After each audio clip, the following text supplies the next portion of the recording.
All right, so we're going to open it up to Q&A. It's Sunday morning at the Bangkok Summit, and Raf just came in from Canada. How you doing there, sir? Hi. Oh, did I? Yeah, so I just flew in from Canada. Did you want me to do an intro or? Question. Okay, yeah. So I just asked you a question about how do you balance when you're living abroad and you want to stay in touch with family and friends back at home? Because I'm from Brazil. I live in Canada now. My parents have been begging me to go back to Brazil for a few years now. And I just made a new group of friends in Canada that I feel very connected to. And at the same time, I plan on moving to Asia sometime, maybe this year or next year. And I don't know, I just don't want to lose that. So I'm not sure how to handle that. Yeah. Wow, that's a great question. So it's kind of like when you live overseas, right? How do you handle the connections back home? How do you? It's. The answer is tough, man.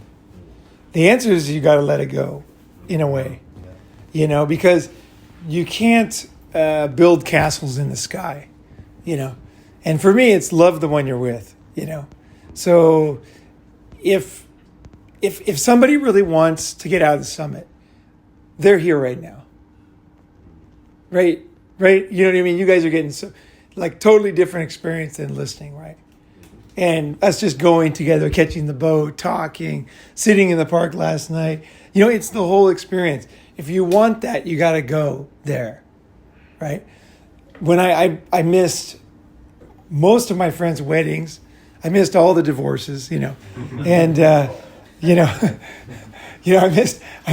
I wasn't there for the wedding, and then they'd be pissed off for a few years, and then the guy's like, well, we got divorced. It's better you weren't there. 'Cause now I kind of look at those pictures and So, it's like, it is very difficult because when I started, I thought, well, I'll keep everything there and then I'll get everything here. Then I'll just, and it's at some point, I remember the big one for me was my grandfather died because he was a great guy. And I wanted to go home, but I had just gone home. I was in Japan, I was working and I just got a new job. And I had gotten fired for boning all the girls at work. So then I couldn't get a job for a while and I ran out of money. I was I got this new job. It was killer job, right? It was a great job. And I was like, yes. And I'm just there's no way I could just tell them I'm leaving. There's no way. They wouldn't have believed it. If I would have said my grandfather died, they wouldn't have. They would have thought I was just flaking out, right? So I did not go. And even to this day, my brother says that was the best trip. And it's just I missed that trip. You're going to miss stuff. And I think a lot of it is just accepting life. We all die. We miss things. You can't be in two places at once. When I was younger, I always wanted to be in another place. I thought, I just want to be somewhere else. There's the Rio de Janeiro fucking carnival's going on. And I'm just sitting here at this shitty 7-Eleven. My life sucks, But then if you go to Rio, you realize that you're not at some jazz festival in Sweden or something, right? That you go to and you find out it's super cool, right? What is it called? I forget what it's called. There's a jazz festival in Sweden. It's fucking great, yeah. But there's a million places to be and you can't be at all of them. And some people, they spend their life trying to be at all of them, especially if they make money. Then they think, I'm going to do it all. Now that I got the money, I'll just first class airfare, I'll be there. But even then, they realize they can't be in two places, And you're not mentally even there if you're all jet lagged and everything, So you just have to, part of it is just accepting life. You have to let people go. I think you have to learn how to say goodbye.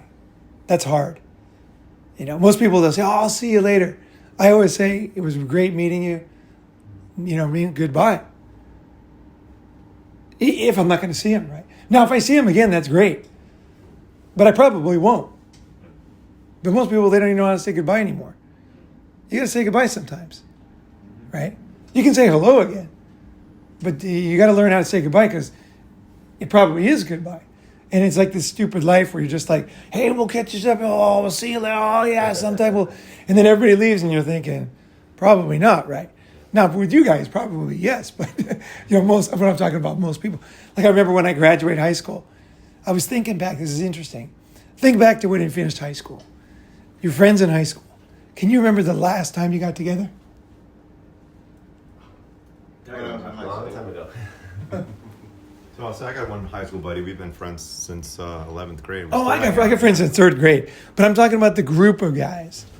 That group of friends that was together. It's usually a couple guys, and that's about it. Never more than 3 or 4. Yeah. Like I remember my last time at the beach club. We had no idea this was the end. We never got together again. Because they were not like close friends. They were just like, they lived in the neighborhood. It's so weird thinking back. And that was it. But we grew up together. Strange, right? So strange. So it's like a lot of feelings, right? You know, when you leave and your parents, right? Your fucking parents, right? You know, my parents wanted me to come home forever, right? And they come and visit. My parents come and visit. So, you know, a lot of people come visit me because the one thing you can do that's very smart, be in cool places. Because that makes a big difference. Because then they'll come visit you. What a lot of people do is they'll say, well, I'll save a little money, right? And I'll be in some other place, right? I don't think that's very smart. You know, be in Bangkok, be in Tokyo, you know what I mean? Be in Beijing, be in New York, be in Los Angeles, be in Vegas. Vegas is a great place because everybody goes to Vegas. Vegas and Bangkok are kind of same in my mind. It's just a place that everybody goes. So if you want to like see your friends more often, be somewhere where you could be useful for them. Hey, I got an extra room. Hey, you can crash on my floor. That's the way you keep up with friends. It's not by flying out there. Like, are you going to go out to some fucking outback town and stay in a hotel to fucking be with your friend? You're not going to do it. So it's a combination of making it comfortable for them too. So I think a lot of people, we think we have to go to them. If they're not coming to you, this is another thing to think about. Everybody invites you to a fucking wedding, right? When was the last time they came to you? If they're not flying out to see you, but they always want you to come to them, how much do they care about you? They really don't. It's like, oh, it'd be nice to have you around.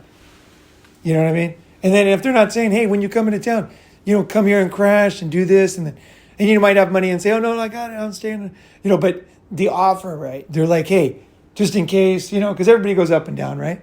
Like, hey, you can crash here, you know. They're not saying that. I read right through it. They don't really care, right? If they really care, they'll be like, hey, look, you got to come. It's easy to come here. You fly into here, you know what I mean? You got a place to stay, and then you know they want you to come, right? So then you think about, well, maybe I will go visit them, right? Because it's not because of the room, it's because they want you to come, right? So you think, well, maybe it'll be worth it, right? But a lot of people, you can read right through it, right? You know, but with family, it's tough, man. It's tough because you're not there. Like I missed a lot of things that the people did. Like, you know, one of my friends, we were just home, and he was like, you were at my wedding, right? I was like, no, I wasn't there. And then he said like 3 times, you know, like, back at the wedding, you know, because we were friends forever, right? And I kind of thought I'd been there too, because we've been hanging out forever, right? And I know his wife very well, you know, but I just wasn't there, and I don't even know when it was, and I don't even know where it was, and you know what I mean? So you're going to miss shit, but you're going to miss shit if you stay in one place. You're going to miss all the friends you would have had. It's just that you don't know, so you're happily not sad because you didn't make any friends, right? I'd rather make a lot of friends and be sad, you know, just because then you just experience more shit. You have to go through things, right? You have to. It's life experience, right? You know, you gotta deal with it. You know, if you hide away, you know what I mean, then it seems like it's easier. Maybe it is easier, but it's not as good. You know, not to me. So I would say with family, try to get them to come out here. I'm kind of lucky. Like I always tell them, you're well, stay at my place. You know, like parents, that's a big deal. Even if you don't have much room, you know, just make it comfortable for them. Give them the bed, you know, sleep on the floor, you know, have it all set up. I always have like a mattress, or I'll have easy ways for people to just come in and sleep. So that, you know, it's kind of like a summit, right? It's like my house is like a summit, right? People just come by and then, you know, whatever. We make it happen, right? Don't make it hard for them to visit. And let's see. And just accept the brutal reality that there's no other reality except right here, right now. You don't even have a past. There is no future. There isn't. It's just like life is just a pinhole camera, just looking as you go.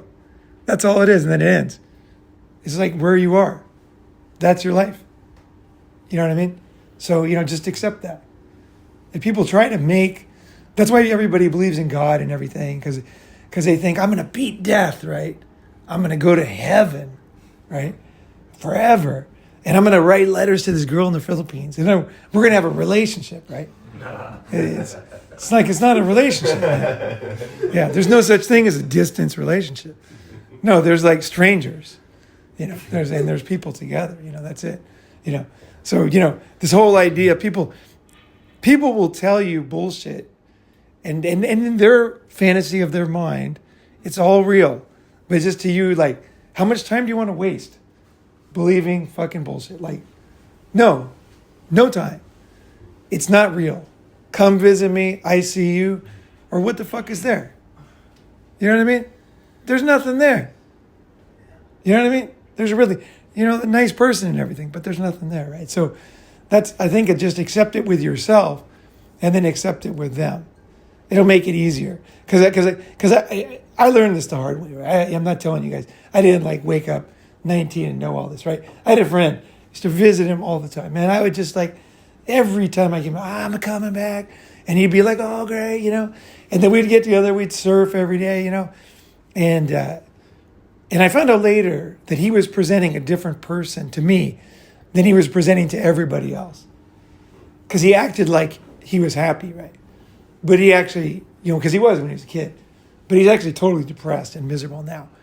And I didn't know that until I met somebody and they said, when you come around, this guy is totally different, okay? Because he's trying to be the way we used to be. And so I was I had a fake friend, basically. And then one day he just couldn't do it anymore. Treat me just like the way... He's basically a shut-in. He has no friends. He has no girlfriends. He lives at his mom's house. She's 92 or 4. It doesn't... You just go by his house, the lights are off.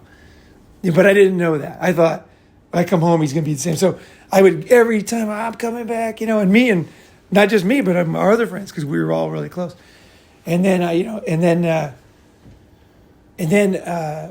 when one time he freaked out, and then I realized that something had changed, right? But I think it was just that he was tired of being fake with me, He was no longer a happy person. My first hint was that we used to love Disneyland. He's like, fuck Disneyland, I mean, not that Disneyland fucking matters, but, we had a good time there as kids. And I'm just like, fuck Disneyland.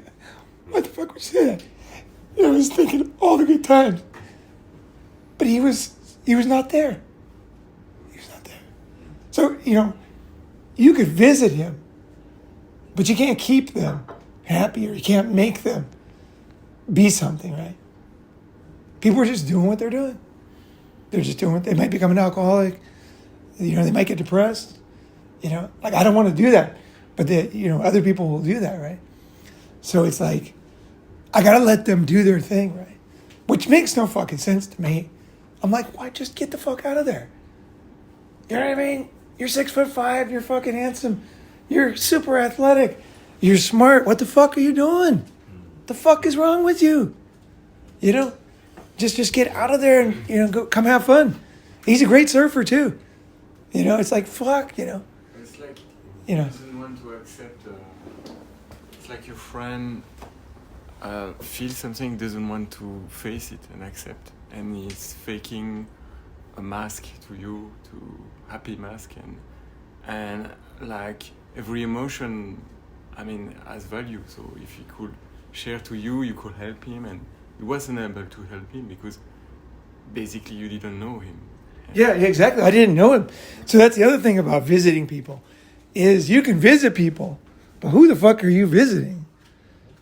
You might be visiting some mask.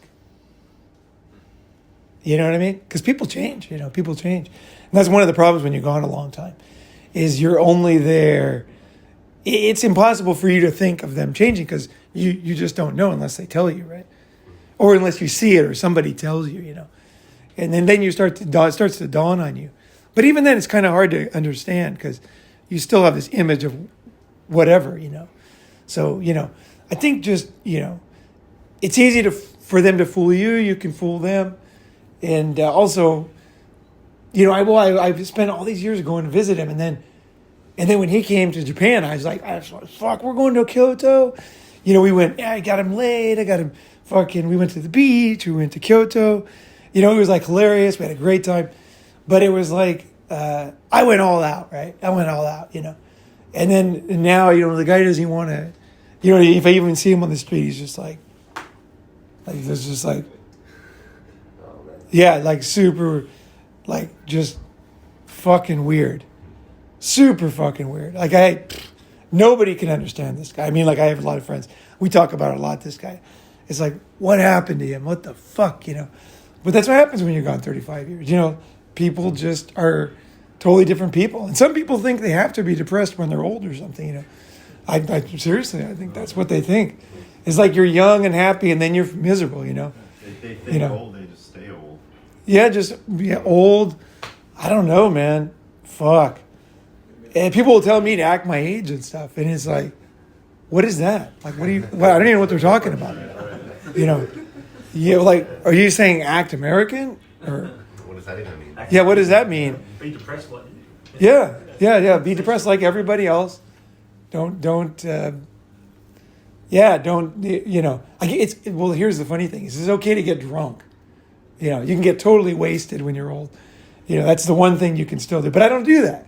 So I mean, my reality hits me even more because I can't go back and get drunk with them, right? I'm just totally sober looking at them. So it's interesting. It's interesting, and you find new friends in your hometown too.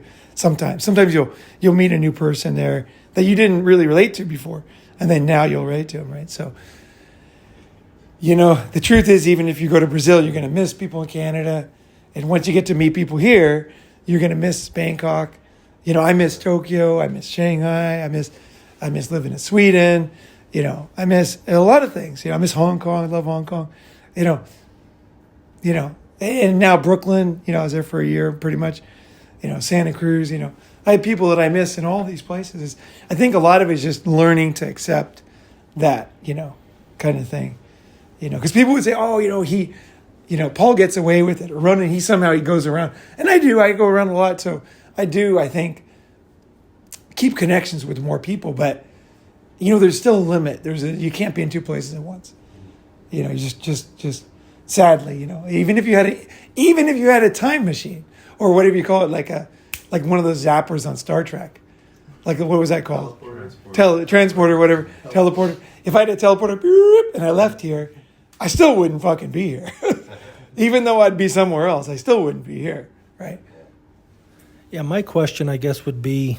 Ideally, I'd like to maybe spend 6 months in the U.S., 6 months in Thailand. If you could maybe talk about what it's like dealing with immigration, what would be the best visa in a long term or at least a 6 month per year basis, and how challenging is it? Yeah, 6 months, 6 months. Okay, like a 6 month thing or like a 3 month, 3 month, 3 month, 3 month, or how do you? Either or. But what is the one you prefer? 6. 6 and 6, yeah. I have the same idea as well. Okay, 6 and 6, yeah. Well, you got, okay. 6 months, what do you get, 45 days now if you're American? 45 days, and then you can deal with an off-site immigration place like I'm going to. They restamp it. Yeah, The 30 days. then you can go in and check, yeah. Extended it through the end of the year. You can go down to immigration, do it yourself. Yeah. It's cheaper, Okay. get better My information. first time I'm going to go with someone, but yeah. Yeah, don't pay those fuckers, yeah. You don't have to. And you'll get better at it too. Okay. Yeah. I looked into this last week, and so there's a bunch of old options like learning Thai or learning Muay Thai or something, but there's this new thing called the LTR visa, and they just widened it a lot. So Thailand wants to bring in 1 million basically wealthy foreigners over the next, and there's 4 different ways to qualify for it, and I think you'd qualify for one of them. So you might look at, and they give you 10-year residency. It's like $1,000, and so it seems like a pretty good deal, and that might make it very easy. I think they even Is that an OSX visa? no, it's called LTR. LTR. I don't know what OSX means, but it's Because OSX is similar. Yeah. It's a new thing. The guy Charlie was telling me about it. They rolled it out like 3 days after I got here. They updated the visa and expanded it to be a lot broader because it was pretty tight before. And I think they just want money, but you It's can your- have multiple entries. Okay, let's not get into the specifics of that because here's the thing. The reason why I didn't want to answer it too much is because it always changes. Yeah, but there's It- a lot of options. The basic thing is if you want to stay in Thailand, well, especially you're over 50, there's many options. You know, there's the OA visa, OA grade. That's the one. That's the easiest one. And that gives you a 1 year, 1 year, 1 year. And all you need is like 25 grand in the bank. And, you know, and that one is pretty consistent. That OA has been around for a long time. So it's worth knowing the OA. But you apply it at home, like in Los Angeles or at the consulate before you come. And then they approve it, and then you got 1 year. You show up at the airport, they stamp it in there. So you never physically see anybody. So that's a pretty good one. You got to do a health check. They measure your penis, you know. You got to bone a tranny, you know. There's a few things you got to do. But basically, you get those things out of the way. Check for elephantitis, all this bullshit. And then once they're done, they say, okay, stamp, boom. And that gives you 1 year. Or a visa run, right? In the media time, you could do a visa run. Until You decide, can do a visa right? run, but for a while. it's kind of good not to recommend that because they don't like visa run people. So if you're a visa run guy, you might pull it off. But then if you're looking for a serious visa, after doing that, it's not the smartest thing. Like, remember, you're giving them a digital record of who you are. So I would recommend not doing visa runs if you want a real visa. If you're 19 and you're selling dope, you know, I'd say do visa runs because you're making cash. You know what I mean? Like just zip in and out. The worst thing is you got to go to Cambodia for a year. You know, you're fine. But it depends. The more legit you are, the more you're not going to want to be doing the visa run. Visa run used to be fine in the 80s. Like the visa run in the 80s they didn't give a shit. You could come in 100 times. Yeah, it was you just take the bus from here to Cambodia. Everybody's drinking the whole way. You know, yeah, it's a party bus, right? And you go across, you bribe the guy and he stamps it, you come back. And that was it, you know. Like another bit. Yeah, exactly. It was totally like, he had to ride in this bumpy bus, you know. Yeah, that was the days. But today, they kind of like, there's always some stupid thing that goes out of Also, fashion. You You can know? get fucked pretty bad because they'll just say no. Yeah, then you Sometimes you can. come to the border and they're like, yeah, you're not getting in. That's right, especially if you have an apartment full of furniture and shit. Yeah. And then what do you do, right? You know, that's the problem is they just don't care and they're immigration. Yeah. So when they make a no, you're like, you know, you better have a good friend to clean out your apartment and take care of everything, right? You know, so that's another reason to have good friends. But basically, you can always figure it out. And literally the only reason why I don't want to do it is because it changes too much. But I would say for guys listening who are not here, the number one thing you should do if you're interested in Thailand is just come. Don't make any big plans. Just come over, check it out, make sure you enjoy it.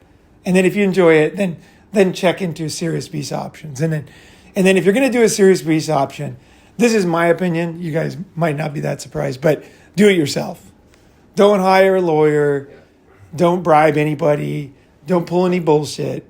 Because it's just going to, if you learn how to do it yourself, you can do it next year yourself. And then Other next year. countries too, right? What's that? Other countries. If you learn how to do it here, you can do it in the Philippines. If you learn, You do get better at kind of just knowing knowing how to do it. Like just one little trick, just one basic trick that always works in Asia. It's always a good idea. Is let's say they ask you for 5 papers. Okay. They ask you for whatever, this document signed, that document signed, your passport, this copy, this and that. So you have 5 pieces of paper. Never go with 5 pieces of paper in a folder. Okay. For what? Never. Okay. So they ask you for 5 pieces of paper, right? Never go with 5 pieces. No. You want to come in with 25 pieces. You want to have you just your license, your contract for your apartment. You want to have, whatever it is, like, what's it? Do the documentation. Oh, just think of anything you can do that would make it look legit. Anything with a big stamp on it and kind of overkill. Yeah. Just come in with tons of papers. And then, because this is what happens. I swear to God, I've seen this happen a million times. You come up with your 5th paper, and then they open it up, and it's empty. And they say, oh, one more thing. Because it's just, immigration guys, that's the only power they have, right? Yeah. But if you open it up and you got stacks there, they'll just stamp it. Because they say, this fucking guy's got everything. Also the Yeah. dressing Yeah. code, As a general rule, that works anywhere. Never be out of paper. Always have more paper.